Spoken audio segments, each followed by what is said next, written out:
Hello girls and boys, this is the MMAC Grappling Modified Round Robin Bracket Training video. So what we have here is a round robin bracket, MMAC's round robin bracket.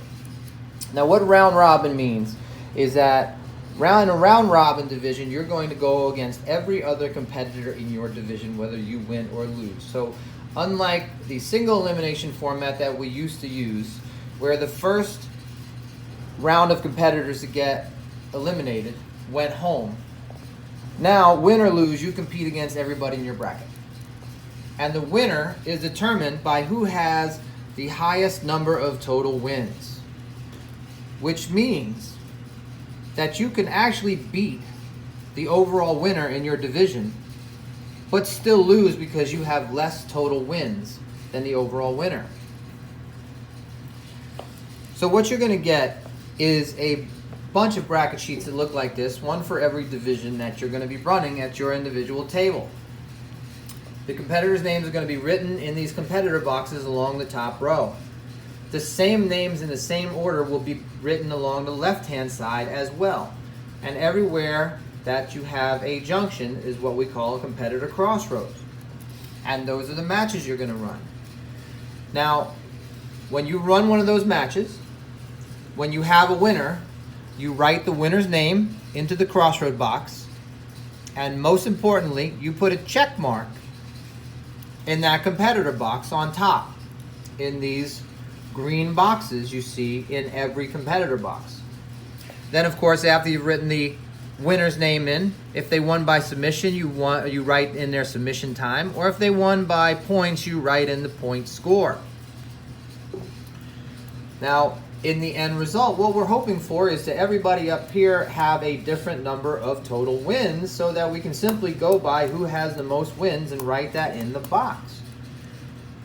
But in the event of some form of tie or another, let's say between total wins, so if we had two competitors with 2 total wins each, then it would simply go to who won in the head-to-head matchup between those two competitors. So if this competitor and this competitor each had 2 wins, it would simply be which one of them won in the head-to-head matchup when they went against each other, and that person would be your first place, followed by your second place, and then followed by the second most number of wins would become your third place. If we run into scenarios where we have other forms of ties, we're always looking to see if we can find a tiebreaker through a head-to-head. If we have 3 competitors in a 5-man bracket or a 5-person bracket, if we have 3 competitors that each had 3 wins, 2 wins total, but let's say 2 of them had 2 submission wins and one of them had 1 submission win and 1 win by points. So we look at strength of win. At MMAC, submission is always king, followed by points and of course by advantages from there. So if we have 2 competitors, both with submissions each, 2 submissions each, and 1 competitor with 1 submission win and 1 point win, well, the competitor with the 1 submission win and 1 point win automatically goes down to third, and then it's who wins out of the tie between the 2 competitors with 2 wins, both by submission each. And then again, we refer to which one of them won in the head-to-head matchup. So again, always should be possible to find a scenario where there's a head-to-head matchup to refer to. Now let's say the rare occasion comes up where there is not. Let's say, for example, we had 3 competitors in this bracket that all had 2 wins apiece, and they all won by 2 submissions each. What we would do then is we would refer to the fastest submission time. At that point, whoever had the fastest submission time out of the 3 tied competitors or more would be your first place winner. Whoever had the second fastest time out of the 3 tied competitors that all had submission wins would be your second place winner, and the person with the slowest out of the 3 would be your third place winner. If there were no submission wins and they were all won by points, we would then go to who had the highest point totals out of the 3 tied competitors. followed by who had the second highest point total, and then who had the lowest out of the 3 top competitors. And those would be your first, second, and third winners.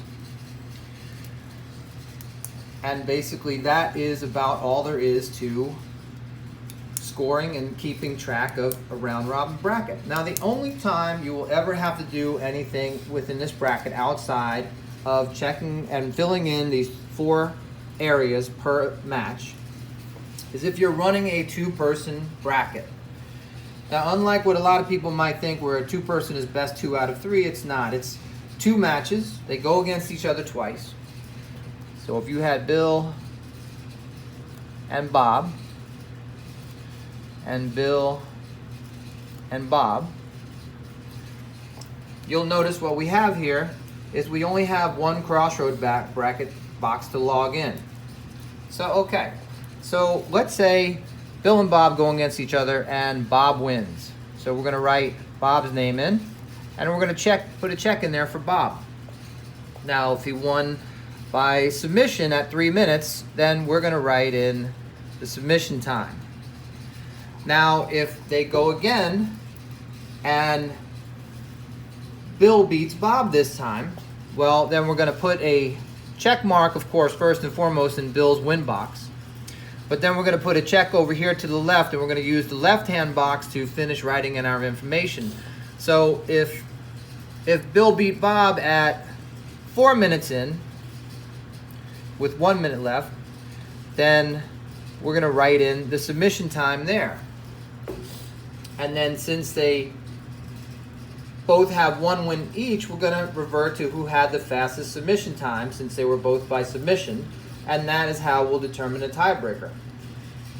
If, of course, one competitor wins them both, then it's just all too simple. You write in 1 and 2, but of course in an event of a tie, then we go to the submission time or the points total, or who won submission over points if one competitor had a submission win and the other competitor won by points. Of course, the submission win would be first. And this is the only time you should ever have to do anything outside of these 4 boxes per match. Now, one more thing that's super important to note about round robin is that it's very important because of the number of total matches we're going to have in the course of a day to always keep the brackets moving no matter what. So in a round robin bracket, especially where you have 2, 3, or 4 competitors, less than 5, you're going to run into circumstances very often where 2 of your competitors, where one of the competitors from your next 2 match has just competed in a prior match and needs some rest time. So what you're going to want to do is always keep your next bracket working. So when I'm running this bracket, I should have already called the competitors for this bracket to be near the table and have them around and tell them to stay close and make sure they're ready to go.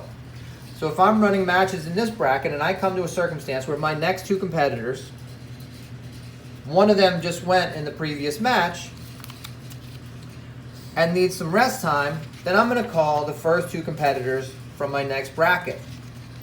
When I start running these guys, or girls, I'm going to start calling the competitors from my next bracket, and so on and so forth. So I always want to keep competitors around.